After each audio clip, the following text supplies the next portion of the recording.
Thangrangni phellaimungno pogoi joto hastini lokorok Hindu hodano sakangai telangnani nangnai Sanatoni Hindu senani puila bisi pungmani röksabui Muktudhara auditorium songtaja kaisa pandao thangmanjagai okogno saikhnaraka Mantri Sudhanshu Das 4 Agartala Muktudhara auditorium Sanatoni Hindu senani loaji Mumbai kaisa panda songtajakha a pandao narwayokrangi thangmanjagai kha malmata hamkarai tangbelegni Mantri Sudhanshu Das Agartala Municipal Corporation ni Mayor Deepak Mujumdar Sanatoni Hindu Senani Kasko Taposh Mujumdar Khobai Koboni Adongrok 2024 Bishini Agostalni Nei Shalmaribo Kathaltoli Amche Chikonsa Habanok Fiok Mongni Bishingtei Chengi Rjakmani Hindu Sanatoni Sena Oboni Nahar Mungungkha Hindu Tong Katharno Sukangai Telangnani Bagai Naite Sanatoni Hindu Senani Bishisha Pungmani Bishingtei Hastini Kai Dokchi Bidan Shobabo Sanatoni Hindu Senani Motha Khazakha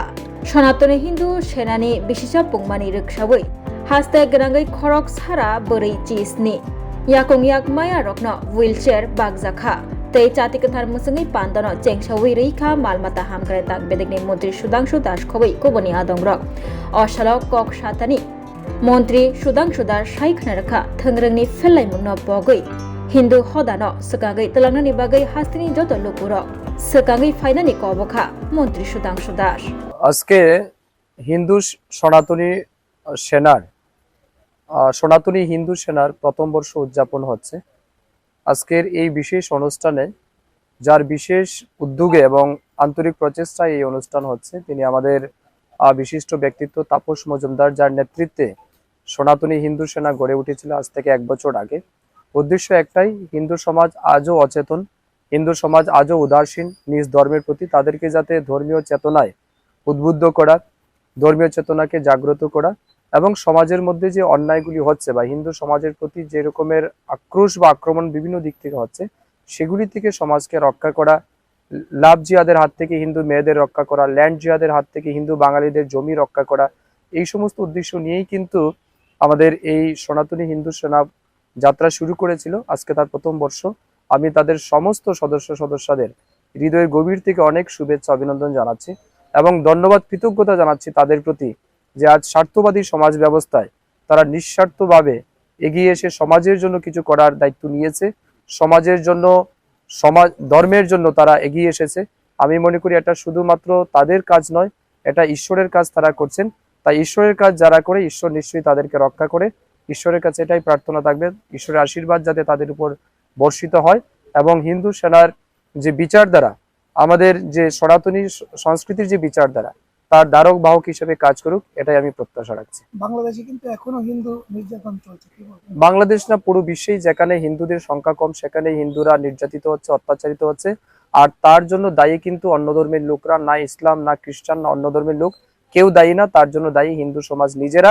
তাই নিজেদের সমালোচনা করা উচিত, কেন বারে বারে তারা নির্যাতিত হচ্ছে, কেন বারে বারে হিন্দুরা অত্যাচারিত হচ্ছে, কেন তাদের নিজস্ব ভিটে মাটি জন্মস্থান ছেড়ে পালাতে হচ্ছে এদিক সেদিক, এগুলি নিয়ে হিন্দুদের ভাবা উচিত। দুর্ভাগ্যের বিষয় হচ্ছে এই বিষয় নিয়ে কথা বলার জন্য কোনো লোকের আমরা উদ্যোগ দেখি না।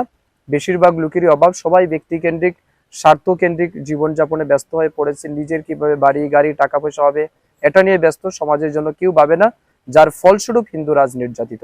সময় এসছে সমস্ত হিন্দুদের জাগ্রত হতে হবে, এক হতে হবে। যদি মনে করুন আপনি ধর্ম পালন করবেন, আর যদি মনে করুন ধর্ম পালন করবেন না, আপনার দেব দেবী পূজা পাঠে আপনার প্রয়োজনীয়তা নেই, আপনি নাস্তিক, তাহলে আপনার প্রয়োজনীয়তা নেই, আপনি ব্যক্তির জীবনে ব্যস্ত থাকুন। আর যদি বলুন যে আপনার জীবনে ধর্ম গুরুত্বপূর্ণ, আপনার জীবনে ধর্মের প্রাসঙ্গিকতা আছে, আপনি দেব দেবীকে পূজা করেন, তাহলে নিশ্চয়ই আপনাকে একত্রিত হতে হবে, সময়ের তাগিদে জাগ্রত হতে হবে এবং আজও যারা অচেতন তাদেরকে সচেতন করার কাজ সবাইকে করতে হবে। যেহেতু সংখ্যালঘু বাংলাদেশে, আপনি কি ধরনের নিদান দিচ্ছেন যে কিভাবে তারা নিজেদেরকে প্রোটেক্ট করবে? বাংলাদেশ রাস্তা একটাই তো, এক হতে হবে, অন্যথা কোনো রাস্তা নেই, সবাইকে এক হতে হবে।